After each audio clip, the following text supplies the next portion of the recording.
کافی وقت بیت گیا تھا، لیکن انہوں نے اپنی جانب سے پوری کوشش کی تھی، کیونکہ اگر یہ معاملہ رعایا کے بیچ جاتا یا پھر سپاہیوں کے بیچ گھومتا تو سب کی بدنامی ہونی تھی، اور وہ ایسا کچھ نہیں چاہتے تھے۔ ان کے لیے ان کی رعایا بھی اہم تھی اور ان کے سپاہی بھی۔ اگر وہ کوئی غلطی کر چکے تھے تو سلطان ان کو سمجھانے اور ان کو ایک اور موقع دینے کا حق رکھتے تھے۔ رات ہوتے ہی انہوں نے تمام منصوبہ بندی کر لی تھی اور فوراً اپنے خاص وزیر کو اپنے مخصوص کمرے میں طلب کیا تھا۔ یہ ان کی عادت میں شمار تھا۔ وہ اپنا ہر منصوبہ اپنے وزیر سے ایک بار ضرور بحث کرتے تھے۔ اگر اس میں کوئی غلطی یا کوتاہی ہو جاتی تو وزیر اس کو ٹھیک کر دیا کرتا تھا۔ کمرے میں داخل ہونے کے بعد وہ خاموشی سے سلطان کے سامنے ادب سے کھڑے ہو چکے تھے۔ وہ خود کب سے سلطان سے ملاقات کرنا چاہتے تھے، کیونکہ جب سے دربار کا اختتام ہوا تھا وہ اپنے کمرے میں ہی موجود تھے۔ نہ انہوں نے باہر آنے کی ضرورت محسوس کی تھی، نہ ہی کسی کو کمرے میں طلب کیا تھا۔ انہی وجوہات کی وجہ سے ان کے چہرے پر کافی پریشانی تھی۔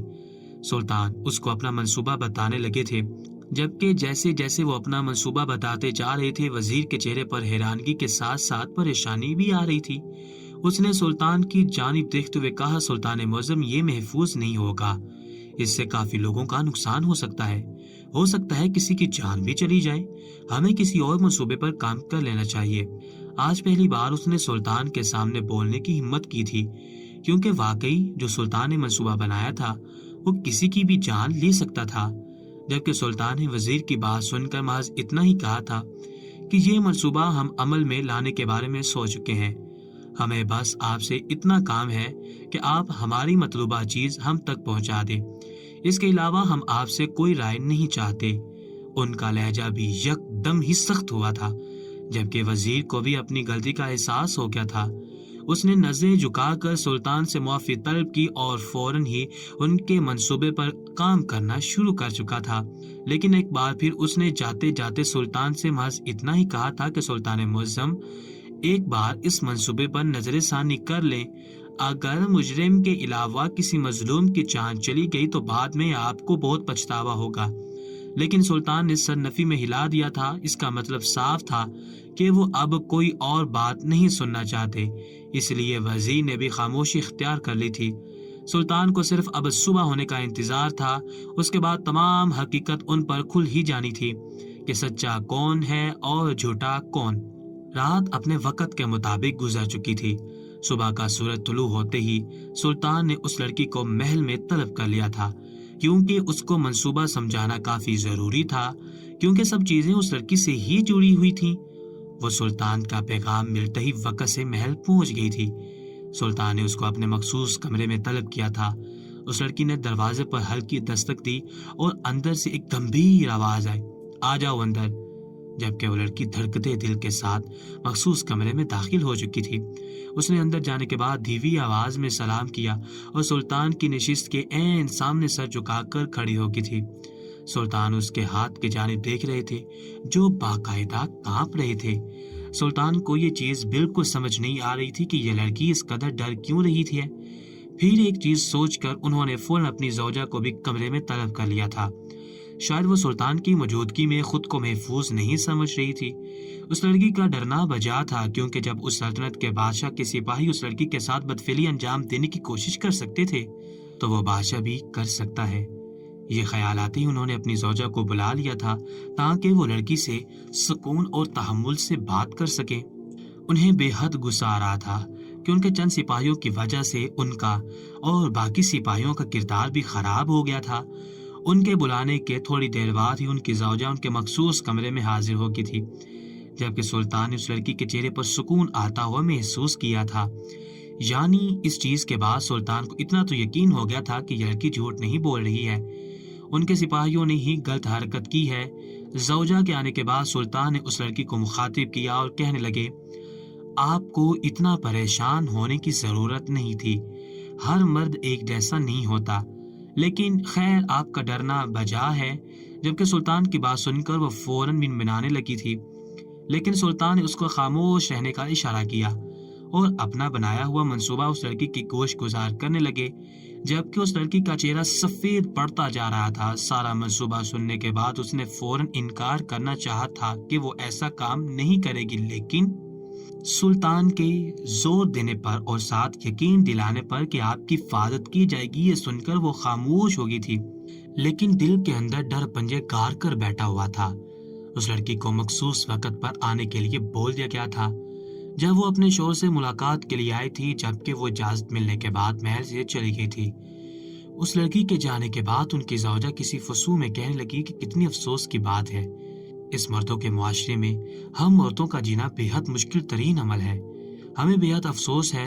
اس لڑکی کے لیے ان کے لہجے میں دکھ کی آمیزش تھی، جبکہ سلطان نے ان کو اپنے ساتھ لگایا اور یقین دلاتے ہوئے کہنے لگے کہ آپ بے فکر رہیں، آپ کا مرد ان جانوروں کو بہت اچھے سے سبق سکھائے گا تاکہ دوبارہ کوئی بھی دوسرا مرد یہ غلطی کرنے کے بارے میں سوچ بھی نہ سکے۔ جبکہ ان کی بیوی نے سر کو ہلکی جنبش دی اور سلطان کی اجازت سے اپنے کمرے کی طرف مڑ گئی۔ سلطان کو بے حد افسوس ہو رہا تھا کہ ان کی زوجہ بھی اس معاملے کی وجہ سے افسردہ ہو گئی تھی۔ کچھ دیر بعد ہی سب کچھ معمول سے ہونے لگا تھا۔ کسی کو نہیں معلوم تھا کہ آج کالکوٹری میں کیا ہونے والا ہے، آج کون کون عبرت کا نشان بننے والا ہے۔ وقت اپنی رفتار کے مطابق گزرتا جا رہا تھا۔ اسی دوران سلطان نے دربار بھی لگایا تھا اور کچھ دستاویزات پر کام بھی کیا تھا۔ تقریباً عصر کی نماز کے وقت سلطان کی مطلوبہ چیز بھی محل پہنچ گئی تھی، جس کے ذریعے تمام حقیقت سب کے سامنے کھلنے ہی والی تھی۔ تھوڑے وقفے کے بعد وہ عورت بھی کالکوٹری پہنچ گئی تھی۔ اس کے چہرے سے ہی معلوم ہو رہا تھا کہ وہ ڈر کے مارے مرنے والی ہو رہی ہے، لیکن سلطان نے اس چیز پر بالکل بھی غور نہیں کیا تھا، کیونکہ اگر وہ عورت آج ڈر جاتی تو سلطان جانتے تھے کبھی بھی وہ خود کے لیے کوئی بہادری کا کام نہیں کر سکتی تھی۔ سلطان بھی کالکوٹری میں ہی موجود تھے، لیکن انہوں نے اپنے شاہی لباس کو تبدیل کر لیا تھا اور ایک مجرم کی طرح کالکوٹری کے ایک کونے میں سر جھکا کر بیٹھے ہوئے تھے۔ سلطان کے منصوبے کے تحت وہ لڑکی ان کی مطلوبہ چیز یعنی ایک سور کے ساتھ کالکوٹری میں داخل ہوئی تھی۔ اس کے ہاتھ آپس میں الجھے ہوئے تھے، چہرے پر ڈر ہی ڈر تھا، ہاتھ پاؤں پوری طرح سے کانپ رہے تھے، لیکن آج اس نے ہمت کرنی تھی۔ سلطان کا ہاتھ لباس کے نیچے چھپی اپنی تلوار پر تھا، کیونکہ اگر وہ سور اس لڑکی پر حملہ آور ہوتا تو سلطان فوراً ہی اس لڑکی کی حفاظت کر لیتے۔ وہ لڑکی سیدھا اپنے شوہر کے پاس گئی تھی، جبکہ اس کا شوہر بھی ڈر کر ایک کونے میں ہو گیا تھا اور اپنی بیوی کو سخت سناتے ہوئے کہنے لگا کہ کیا تم پاگل ہو گئی ہو؟ اس سور کے ساتھ یہاں کیوں آئی ہو؟ دیکھو سب کتنا ڈر رہے ہیں۔ سلطان نے ایک نگاہ پوری کالکوٹری پر ڈالی تو تمام قیدی دیوار سے لگے ہوئے تھے۔ سلطان کو یکدم ہی خوشی سی ہوئی تھی، یعنی منصوبہ کام کر رہا تھا۔ وہ لڑکی اس چیز کو نظر انداز کر کے اپنے شوہر سے باتیں کرنے لگی تھی، جبکہ اس کے شوہر کا ڈر کے مارے برا حال تھا، لیکن کہتے ہیں نا، انسان کبھی بھی اپنی خصلت سے باز نہیں آتا۔ سلطان کے 4 سپاہی جو ہر وقت کالکوٹری میں ہوا کرتے تھے، وہ اس عورت کو دیکھ کر ایک بار پھر اس کی طرف لپ گئے تھے۔ سلطان کا غصے سے برا حال ہو گیا تھا۔ سلطان کے لیے 4 سپاہی کافی اہمیت کے حامل تھے۔ سلطان ہمیشہ ان کو سرآنکھوں پر بٹھاتے تھے، کیونکہ یہ 4 سپاہی جنگ میں کافی بہادری کا مظاہرہ کرتے تھے اور تمام سپاہیوں میں اول آتے تھے۔